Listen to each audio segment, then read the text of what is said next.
Mga kagaw-negosyo, kilalanin natin ang ating mga bagong kapartners sa advokasya. Ang UNO International Corporation, nakaisa natin sa pagsulong ng entrepreneurship sa bansa. MLM multi-level marketing or network marketing is actually a channel of distributions of products and services through word of mouth and I would say through people as our distributors. Unlike the traditional business, which is gumagamit sila ng tri-media, TV, radio, newspapers, or even celebrities. So yung expenses, because of using this tri-media, yun naman yung binibigay namin as rewards sa mga distributors na nagmamarket ng mga products ng UNO. Ang advantages ng UNO over traditional businesses, unang-una yung capital, medyo mas maliit siya. And of course, compared to traditional businesses, wala tayong tinatawag dito ng mga overhead expenses such as franchising fee, rental, or utilities, or even compensation or salaries sa mga employees. Not to mention, yung potential ng income is mas malaki, lalong-lalo na doon sa mga talagang hardworking. Kasi yung overhead expenses na supposedly binabayaran nila sa rental, sa franchising fee, is nawawala na yon. Kaya yung profit nila is nagiging mas malaki. Almost 10 years kami nag-network before tinayo itong UNO. So kaya lang, may mga sad experiences kami sa mga nasabihan namin kasi after 1 year, 2 years, nagsasara na yung mga companies na nariyan namin. Bilib na bilib kami sa konsepto ng network marketing, kaya lang wala na yung tiwala namin sa ibang company. Since kami naman lagi yung top leader ng company sinarihan namin, we decided to put up our own na lang. So more on accidental tong UNO. Ako mismo, I started as an employee, 11 or 12 years din ako naging empleyado. Yung kaibahan is nakita ko yung advantages ng pagiging isang negosyante. Nagtatrabaho ka kung magkano yung gusto mong kitain. Yung mga parents namin talaga, ini-encourage kami, bata pa kami na mag-aaral ka mabuti, no? Para malaman mo yung in and out, no? Paninegosyo ka. And usually sa iba, ang sinasabi, mag-aaral ka mabuti para magkaroon ka ng magandang trabaho. Objective namin, yung kami kasi galing din kami sa wala, no? Tapos gumanda yung buhay namin dahil sa network marketing. Yun ang objective namin, tinayo namin UNO para ituloy yung yung advocacy na yun. Ang vision namin dito sa company, to become number 1 sa country natin, di ba? Yun ang una, which is na-achieve na natin. So ang next namin, to become number 1 sa buong mundo naman. In 5 years of operations, we have more or less 100 branches nationwide. We also have international branches such as in Hong Kong and in Macau. And yung maganda rito, very soon we will be opening up in Indonesia, also in areas of Kingdom of Saudi Arabia and USA.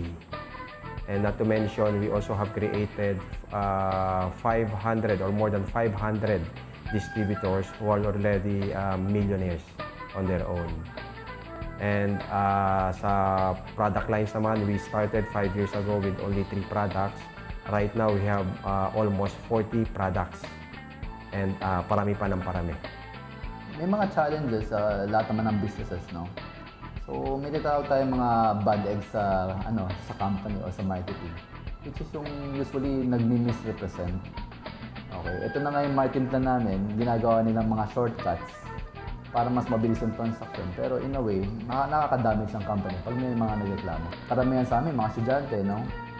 So, yung iba, maganda yung ginagawa nila kasi imbis na tumambay, imbis na magbisyo or drugs or mag-uminom lang ng buong hapon, at least, productive sila dahil ginagawa nila UNO. Pero meron naman iba na sinashortcut na naman, sasabihin sa mga estudyante na wag na mag-enroll, yung enrollment fee, i-join mo na ng UNO at mag-focus na sa UNO.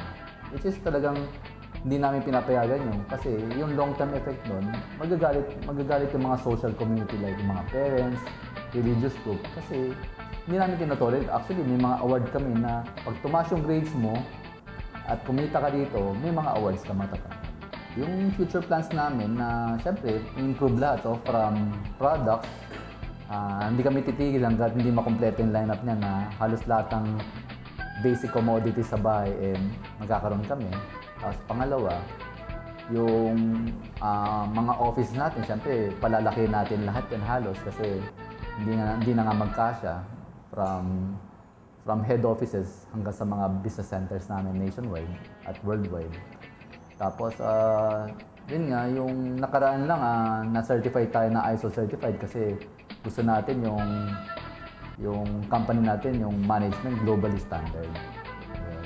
At marami pa. Tapos next na ano namin, ma-awardan na sa super brands or trusted brand. Regarding Manny Pacquiao, he started as a distributor. Distributor siya, no? Ng Uno mismo. Nakita niya yung ganda ng negosyo ng Uno mismo. And then, right after that, we requested for a meeting with him. And during that meeting, we find out that we have the same passion. Yung passion na tumulong sa kapwa Pilipino, sa mga kababayan natin na mabigyan ng magandang negosyo. Hindi lang niya mismo tinutulungan yung negosyo ng Uno, kung hindi ikinakampaign niya pa yung Uno sa lahat ng mga kababayan natin sa buong mundo. Yung maganda rito sa Uno is ang ibinibigay sa iyo hindi employment, ang in-offer sa iyo is actually a business. Wala kang boss dito, gigising ka kung anong oras gusto mong gumising, pupunta ka kung saan gusto mong pumunta, kakausapin mo kung sino gusto mong kausapin, kikilos ka kung magkano yung gusto mong kitain. Sa mga go negosyo natin dyan, ang advice lang ko lang sa inyo, pag magninegosyo kayo, kailangan talagang pag-aaralan nyo mabuti. Kailangan hands-on kayo, tutok kayo sa negosyo niyo. And dapat lagi may bagong ideas, no, na talagang lumalabas. No? It takes time, no, para maka-take off. No? So, pero definitely, pag alam mo ginagawa mo, maging successful yan. Kung meron kang alam na traditional business at meron kang kapital, you go for it. Pero kung wala kang kapital and yet gusto mo maging financially stable, subukan nyo ho yung negosyo ng Uno.